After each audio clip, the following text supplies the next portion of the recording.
बृहन्मुंबई महानगरपालिकेशी संलग्न असलेल्या महिला बचत गटांनी यंदाच्या गणेशोत्सवासाठी एक विशेष आणि अभिनव उपक्रम हाती घेतलाय। महिला उद्योजकांना प्रोत्साहन देण्यासाठी आणि मुंबईकरांना अस्सल चवीच्या मोदकांचा आस्वाद घेता यावा यासाठी मोदक महोत्सव 2025 चे आयोजन करण्यात आलंय।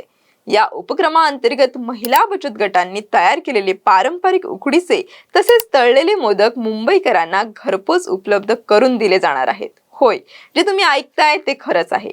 बृहन्मुंबई महानगरपालिकेने अनेक वर्षांपासून महिला बचत गटांना आर्थिकदृष्ट्या सक्षम बनवण्यासाठी विविध योजना राबवल्यात।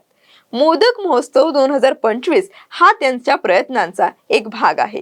या उपक्रमामुळे बचत गटातील महिलांना त्यांच्या पाककौशल्याचा उपयोग करून व्यवसाय करण्याची संधी लाभली आहे। मुंबईकरांना मोदक मागवण्यासाठी 21 ते 25 ऑगस्ट 2025 या कालावधीत ऑर्डर नोंदवता येणार आहे। या ऑर्डरच्या नोंदणीसाठी जी वेबसाईट आवश्यक आहे ती डिस्क्रिप्शन बॉक्समध्ये देण्यात आली आहे। विशेष म्हणजे या महोत्सवातील मोदकांच्या होम डिलिव्हरीसाठी कोणत्याही प्रकारचे डिलिव्हरी चार्जेस आकारले जाणार नाहीयेत। मोदकांची होम डिलिव्हरी 27 ऑगस्ट 2025 रोजी केली जाणार आहे, जेणेकरून गणरायाच्या आगमनापूर्वी तुम्हाला मोदक मिळू शकतील। तर याचा लाभ जर तुम्हाला घ्यायचा असेल तर डिस्क्रिप्शन मध्ये दिलेल्या लिंकचा वापर करा आणि मोदकांचा आस्वाद घ्या।